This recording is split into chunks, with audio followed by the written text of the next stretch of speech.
O nosso tema de hoje versa ensino versus aprendizado. É muito ingênuo, mas é uma ingenuidade em que as pessoas incorrem com muita frequência, não saber separar o que é ensino do que é aprendizado. E aí acaba acontecendo uma situação que as pessoas acabam não aprendendo, porque o cara quer receber ensino e não quer aprender. São coisas totalmente diferentes, ainda que obviamente sejam complementares. O ensino pode ser coletivo, tá? O aprendizado sempre é individual.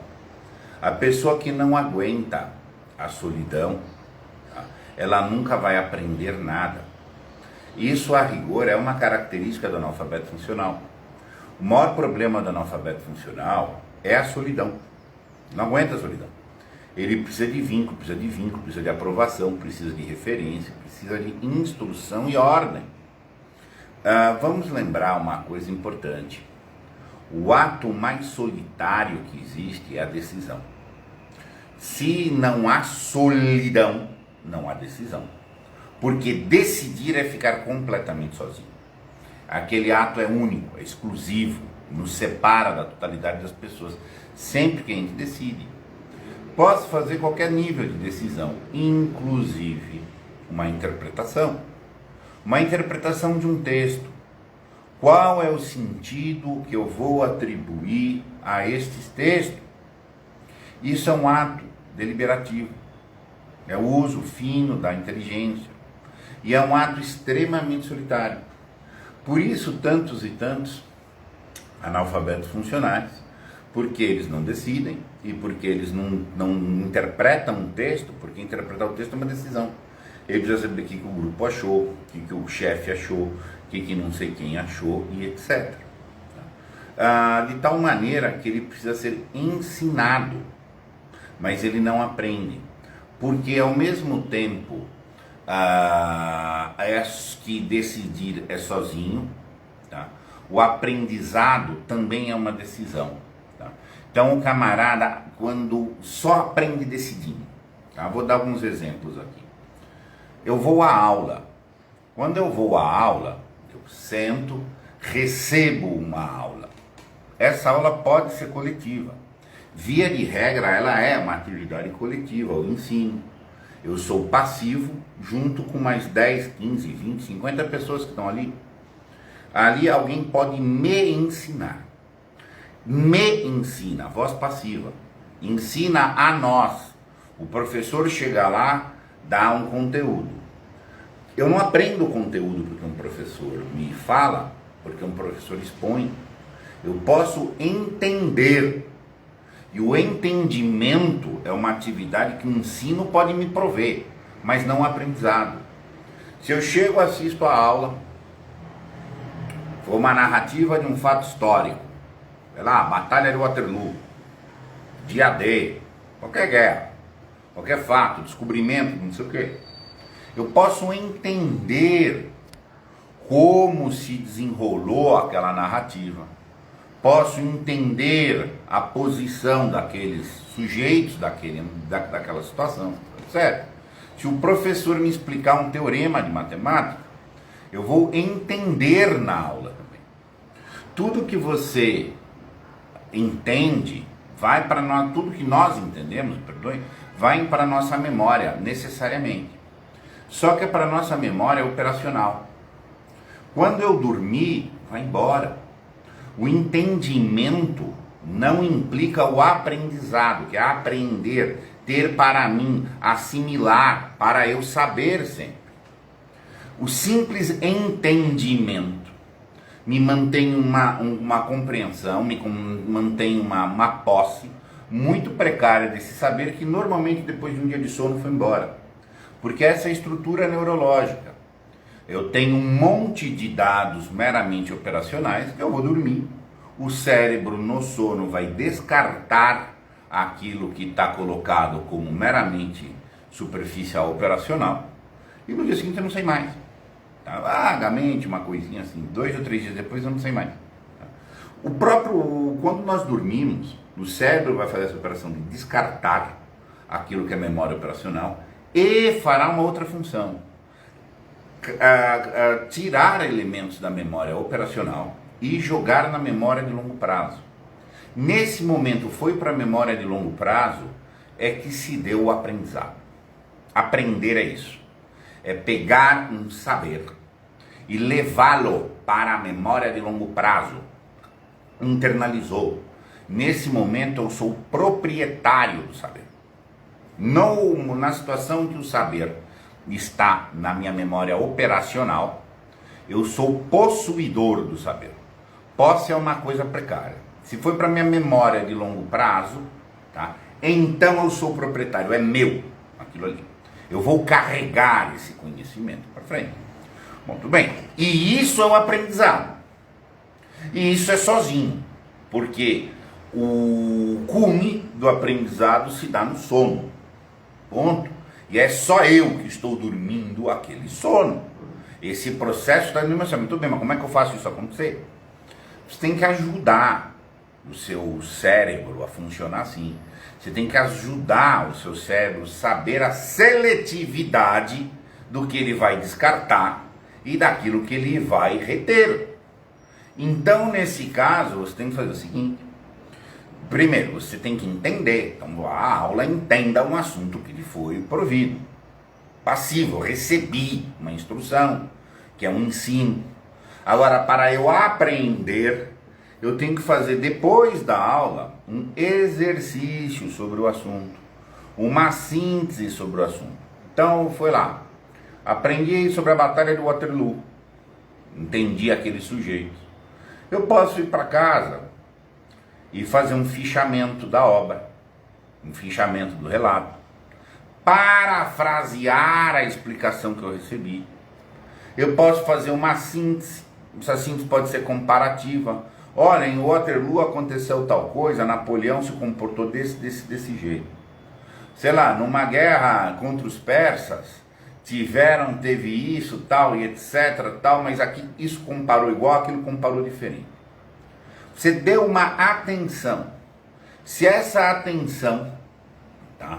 Se essa atenção, inclusive, estiver envolvida de uma emoção, de maravilhamento, olha que legal, aconteceu isso nesse episódio, mas naquele tinha acontecido outro, e você escreve, você parafraseia, exercita. Você está dando uma informação cognitiva e afetiva para o seu cérebro, quando ele for dormir, que isso aqui é para reter. Só que é um esforço seu. O ensinamento é muito pouco esforço, porque é passivo. O camarada não explica, eu recebi informação. Recebi explicação. Eu entendi. É óbvio que você primeiro tem que entender, para depois você aprender. Mas o simples entendimento não te implica aprender nada. Nada, nada. É o cara que passa a vida estudando na véspera de prova. Ele até entende algumas coisas, mas depois ele não aprendeu nada. Ele fica sempre uma tábua rasa. Tá? E aí o que acontece? Então você tem que fazer isso. Você aprendeu um conceito de matemática, você fez 4, 5 exercícios na sala de aula, ok. Em casa você faz 10. Você faz 10 exercícios. Você sintetiza esse exercício com outra coisa. Então agora aprendi lá um dado algébrico, então agora eu também vou chegar aqui em casa, vou fazer uma conta sobre não sei o que, ilustrando numa situação concreta. O grande problema que as pessoas acham que matemática, por exemplo, é muito difícil, é porque elas nunca aprendem.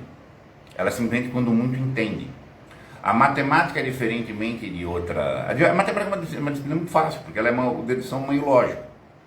Mas ela é muito linear. Se eu não estudei história antiga, eu mais ou menos posso saber um pouco de história medieval.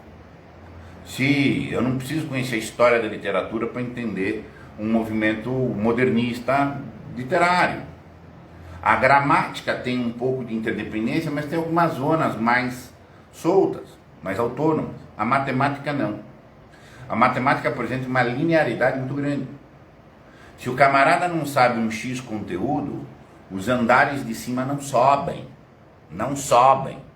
Então, como ele não aprende, acaba achando que a matemática é difícil, mas ele nunca aprendeu. Porque ele tem que ter um aprendizado constante. Não adianta ele entender na aula um assunto, mas ele precisa ter outros aprendizados anteriores.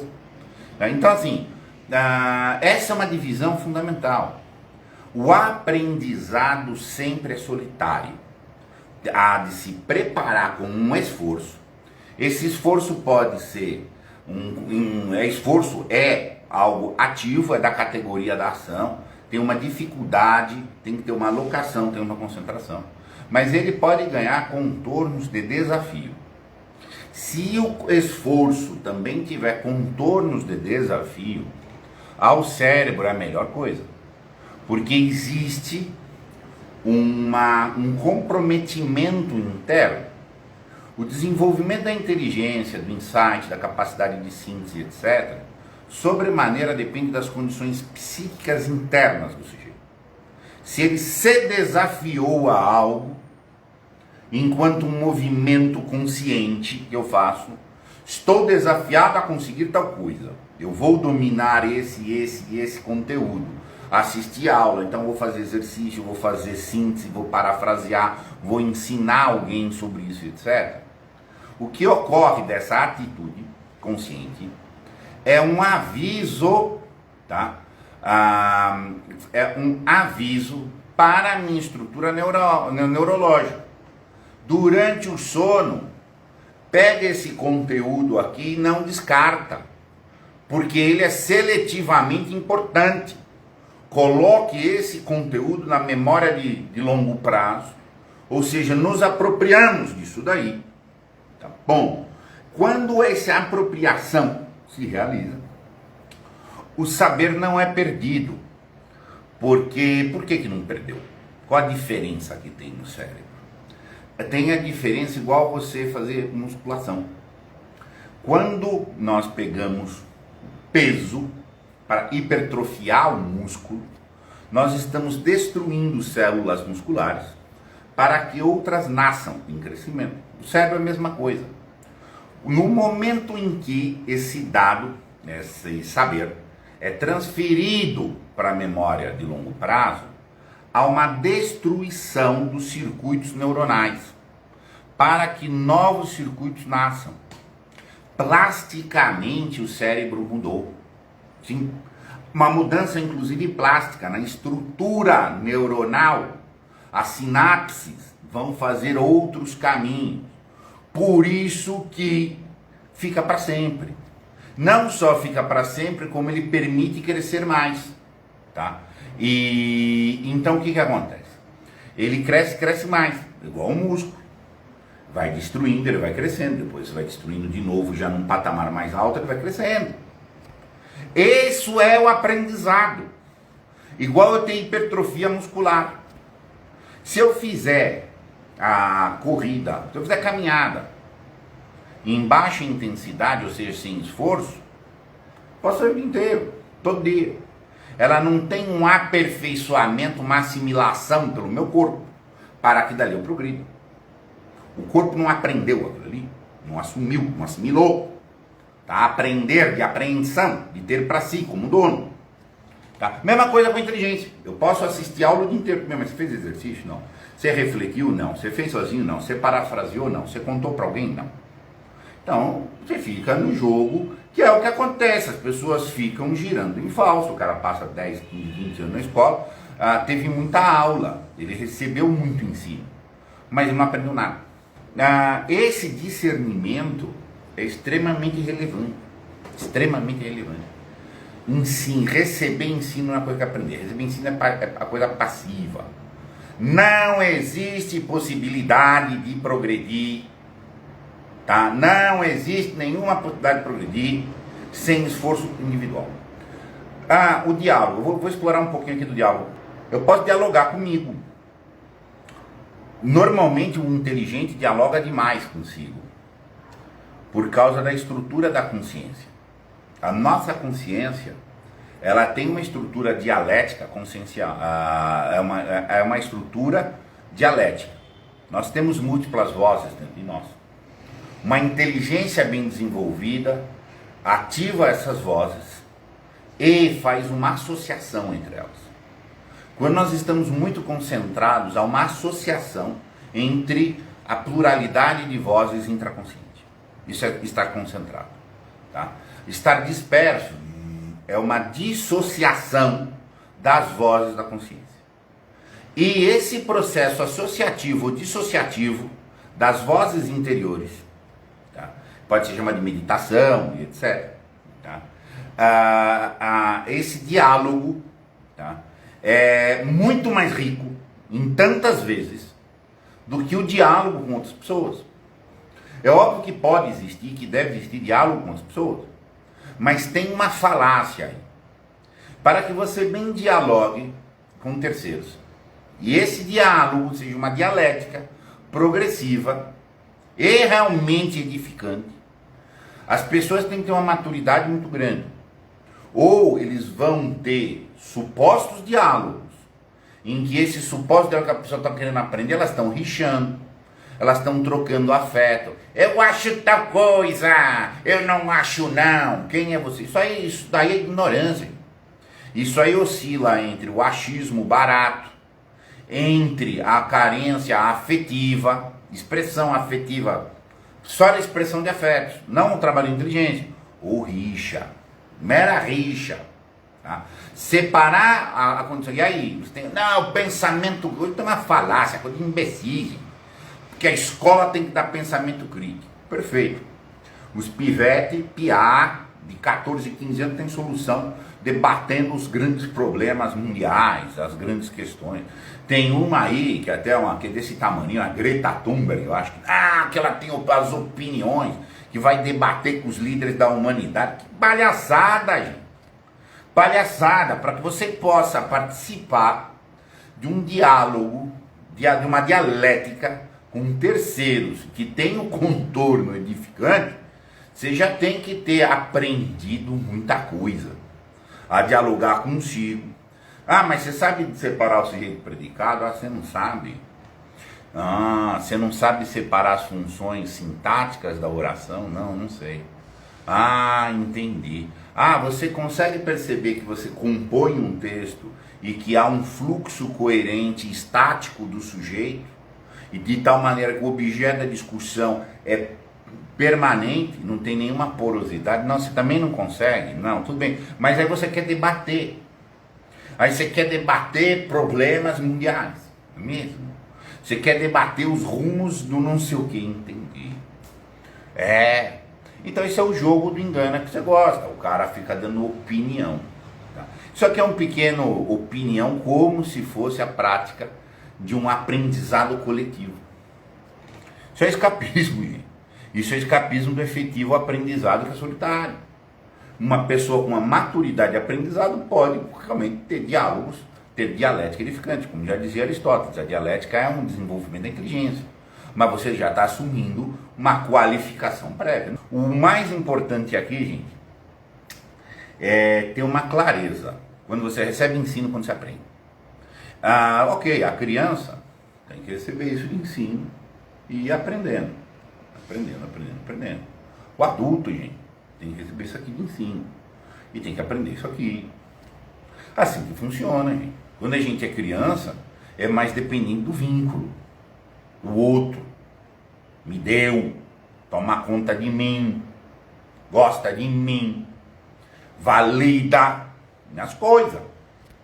Agora, quando a gente é adulto, tem que receber o mínimo e fazer o máximo. É assim que tinha que ser, né, gente? Mas enfim, eu falo com toda tranquilidade. Eu tenho 51 anos de idade, fui analfabeto funcional até a altura dos 34.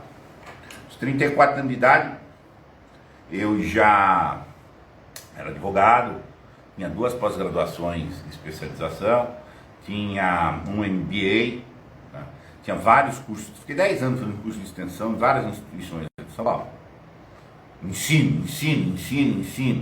Que eu comecei a aprender foi de 34 para cá. Para valer. De forma parruda, evidentemente. Tá? E não entendi. Eu não sabia discernir esse tipo de coisa. Em alguns anos, eu consigo ver hoje que em um ano de estudo, de aprendizado, que é o estudo meu, eu consigo jantar conteúdos, abordagem, viés de 10 anos de pós-graduação. Só porque fica sozinho estudando. Claro, tem uma orientação aqui, uma orientação ali. É a vida. Então, assim, só vale o aprendizado. Lembrem isso. A coisa que mais separa as pessoas, gente, seguindo aqui o Lima Barreto. É inteligência. É inteligência cultivada. Ela tem um componente genético inicial, mas ele não é estático. Aí você cultiva e floresce, etc. Meus caros, muito obrigado.